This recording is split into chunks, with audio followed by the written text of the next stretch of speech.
Quand vous lisez Luc chapitre 15, vous avez 3 paraboles dedans. C'est la parabole des perdus. La première parabole nous parle d'un homme qui avait une brebis qui s'est perdue. Il en avait 100, il a perdu une. Il est allé chercher jusqu'à ce qu'il la retrouve. La deuxième parabole nous parle d'une femme qui avait 10 pièces. Et cette pièce-là est tombée. Elle ne retrouvait pas la pièce. Et la Bible dit que elle a allumé la lampe, elle a balayé jusqu'à ce qu'elle retrouve sa pièce. Et la troisième parabole dans Luc 15, c'est la parabole du fils prodigue. Quand une brebis se perd, elle peut se perdre pour plusieurs raisons. Par distraction, elle était avec le berger, elle n'a pas fait attention, elle est restée en arrière, ou bien elle est tombée en tout cas. Mais une chose, c'est que quand on est en train de chercher la brebis perdue, on peut la retrouver. Pourquoi? Parce que elle peut émettre, c'est ça, non? Elle peut être en train de faire bé, ainsi de suite. Mais quand tu perds une pièce, si la pièce est tombée là, en dessous du fauteuil, cette pièce-là peut rester là pendant des années. Il y a des gens qui sont perdus, mais qui ne sont même pas conscients qu'ils sont perdus. Les brebis perdus, c'est des gens qui sont perdus, mais au moins, ils sont conscients plus ou moins de leurs conditions de perdu. Ils cherchent le secours. Mais il y a toute une catégorie de personnes. Il sait même pas qu'il est perdu. Ça, c'est les pièces. Et pour ceux-là, il faut balayer, il faut mettre des stratégies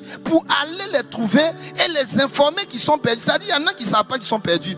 Et si on ne va pas les retrouver, ils vont mourir. Et puis, il y a ceux qui avaient l'opportunité, les fils perdus, et qui prennent sur eux d'aller gaspiller leur vie, d'aller dilapider leur vie, de quitter la maison. Nous avons ces 3 catégories de perdus à ligne. Et je crois que Dieu nous a oint, Dieu nous a choisi. Avec ce que tu as reçu, le don, le talent, le travail, les capacités, l'intelligence, tout ce qu'il a mis à ta disposition, je crois que tu peux le mettre entre les mains du Seigneur pour qu'il puisse s'en servir pour sauver des perdus. Alléluia.